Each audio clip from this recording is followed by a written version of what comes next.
सवाल नंबर 5 है। दिया है केंद्र ए से प्रारंभ करते हुए बारी बारी से केंद्रों ए और बी को लेते हुए त्रिज्याओं 0.5, 1 सेंटीमीटर, 1.5 सेंटीमीटर, 2 सेंटीमीटर, इसी प्रकार और आगे भी उत्तरोत्तर अर्धवृत्तों को खींचकर एक सर्पिल बनाया गया है जैसा कि आकृति में दर्शाया गया है। 13 क्रमागत अर्धवृत्तों से बने इस सर्पिल की कुल लंबाई क्या है? 13 तक जाना है आपको। तो यहाँ पर देखिए, सबसे पहले दिया है त्रिज्याएं नोट कर लेते हैं। यहाँ पर क्या है? अर्धवृत्त बने हुए हैं ना। देखिए इसका क्या हो जाएगा? एक ये है L1, इसकी परिधि क्या है? L1 इतनी है अर्धवृत्त की परिधि। फिर यहाँ पर इस ए वाले की क्या है? L3 है।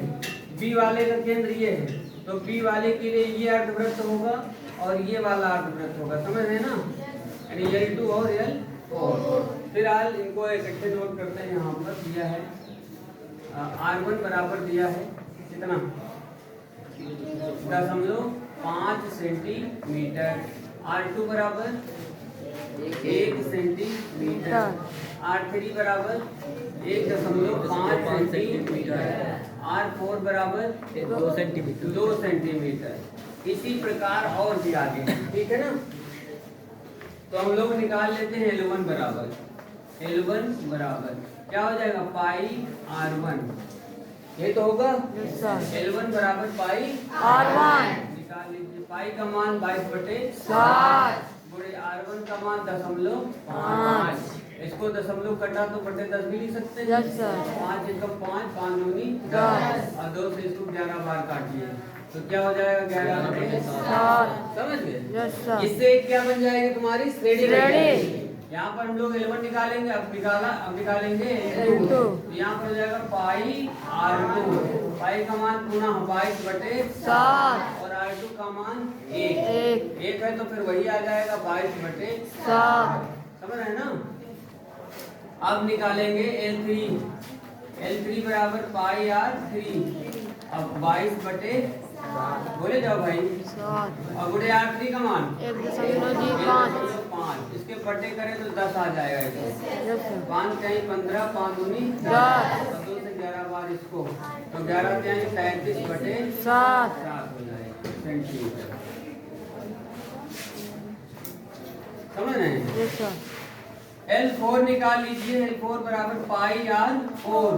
पाई का मान पुनः 22/7। R3 का मान हो जाएगा 2। 22 दूना 44/7 सेंटीमीटर। कहाँ तक जाना है? 13 तक है ना? तो हम डॉट कर देते हैं यहाँ पर डॉट। L13 निकाल लेते हैं। L13 मतलब पाई R13 बराबर पाई R13। तो 13 का मान पहले इससे जो है हम ये श्रेणी पहले बना लेते हैं। 13 तक जाना है। 13 पदों का मतलब N बराबर 13 लेना है। निकालना क्या है? 13 क्रमागत अर्धवृत्तों से बने सर्पिल की लंबाई, तो मतलब N बराबर 13 ले लेना है। ठीक है? इस प्रकार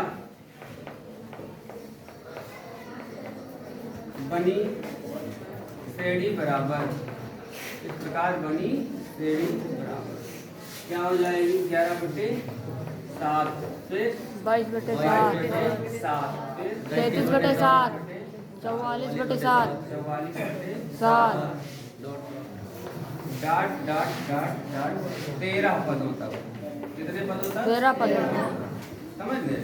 तो 13 का मतलब यहाँ पर N बराबर 13 है। A बराबर कितना है? 11/7 और D बराबर हो जाएगा 22/7 से 11/7 निकालो। 11/7। N बराबर कितना है? 13। समझ गए? अब सूत्र लगा दें हम लोग। कौन सा? कुल लंबाई SN बराबर लगा दें। SN बराबर, ठीक है ना? यहाँ पर सूत्र हम लोग लगाएंगे। SN बराबर N/2 bracket 2a plus N-1 × D और और चाहें तो आप पहले एन निकाल सकते हैं, कोई दिक्कत नहीं है इससे, ठीक है। चलिए एस हमको निकालना है 13, यहाँ पर देख लीजिए आगे S 13, N by 2 13 by 2a 2 गुणे 11/7, फिर n माइनस 1 प्लस 13 माइनस 1 गुणे d का मतलब 11/7, समझ गए। Yes sir.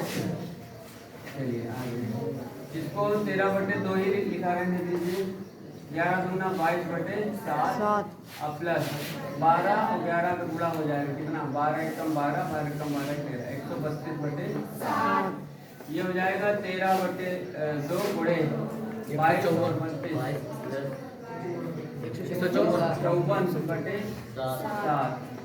22 सत्ते 154 होता है, 22 बार कट जाएगा और इसको काटेंगे 11 बार कट जाएगा।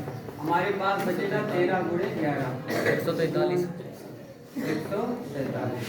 इसका सेंटीमीटर 143 सेंटीमीटर, समझ गए। ठीक, एक बार पुनः इसको समझिए। यहाँ पर त्रिज्याएं दी गई हैं, यल क्या है इनकी परिधियां। Yes sir. तो जो L1 बना रहा है वो क्या बना रहा है, अर्धवृत्त। अर्धवृत्त। अगर वृत्त होता तो 2πr1 लगा देते, इसीलिए हमने क्या लगा πr1, L1 के लिए πr1, L2 के लिए πr2, L3 के लिए πr3 और L4 के लिए πr4। तो सभी मान निकाल लिया यहाँ पर। तो इस प्रकार जो बनी श्रेणी है ये बन गई, और कितने पदों तक, 13 पदों तक, 13 पदों तक। ए और डी निकाला, n बराबर 13 ले लिया, सूत्र लगा दिया, Sn बराबर n/2 2a + n - 1 × d। मान रखते चले गए, ठीक।